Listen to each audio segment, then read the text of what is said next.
How are you? This is the room. Yeah. Oh my god. هذا عايش في هونغ كونغ من غير تصريح، عايش في الطابق 18 وبدون مصعد، بيدفع شهري $600 على هذا التخت اللي شايفينه فقط. 香港啲住費都太貴啦。有廁所冇廚房， So where'd you go for food then? 冇出街食outside。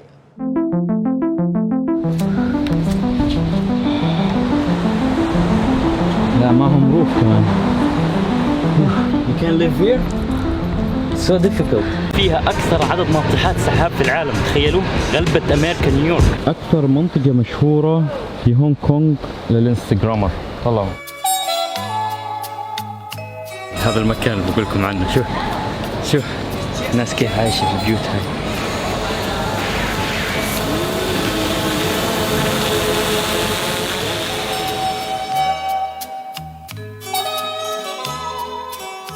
All of these are homes, top and bottom. They can just about fit one narrow single mattress. Here's some more, not even long enough for someone to lie down in, and there are 15 of these in this one room. Take a look inside one of them. It's not even 2 square metres, a home which will cost several £100s per month to rent. And most of the people here earn very little and rely on housing subsidies. This is the dark underbelly of Hong Kong, and understandably it's very difficult for outsiders to get access to them. We only managed it by building up trust with some of the residents. There are an estimated 200,000 people living like this in Hong Kong. The coffin home dwellers themselves feel helpless and forgotten by the government and the protesters.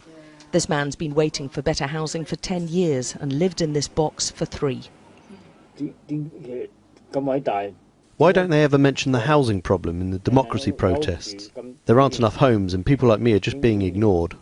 Housing prices are now almost 20 times more than annual income. These are cage homes, which basically fit one person and their belongings, and they basically stack these in a room in order to fit as many people as they can in the room. And yet the price per square foot for these smaller houses just keeps shooting up. I visited these homes to try to piece together an explanation for this trend, and to meet the people who are being squeezed by the world's least affordable real estate market.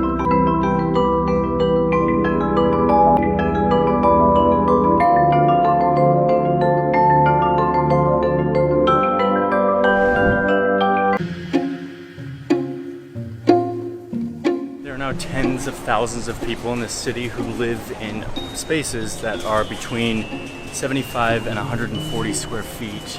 For some perspective, a typical parking space in the US is 120 square feet. 所以好困難，始終呢度係黑暗嘅，即係一入嚟到見唔到光㗎嘛。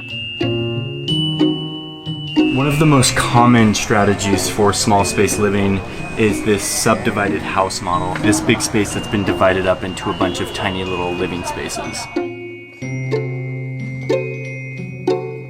These people basically have room for a bed and a table and a few belongings.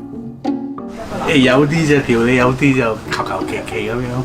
嗰啲唱 K 啊嗰啲啦，同埋啲水啊嗰啲藥品啊，好簡單嘅。 What makes this model work is that they have a bigger communal space where they're able to have their cooking and their washing in the bathroom open to everyone so that they can save space and save money in their actual living quarters. So this is the kitchen for this space, which is shared by 4 families. 因為每個人生活習慣唔一樣咯，成日都因為好少嘅事都會有摩擦咯，唔 OK 咯，即係好多嘈交咯。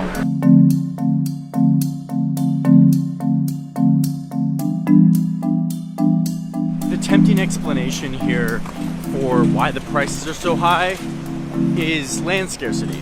You know, 7.5 million people crammed into this series of islands. It's going to drive up the prices. Let's see what the drone says about this. Flying over Hong Kong, you start to see that while yes, there's a very dense urban landscape, there's also a whole lot of green space.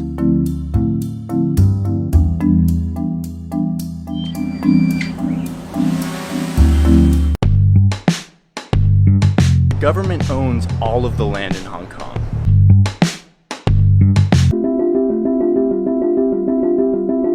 So of all the small spaces, this is easily the most cramped. These are coffin homes. Could I ask you just a quick question about your living space?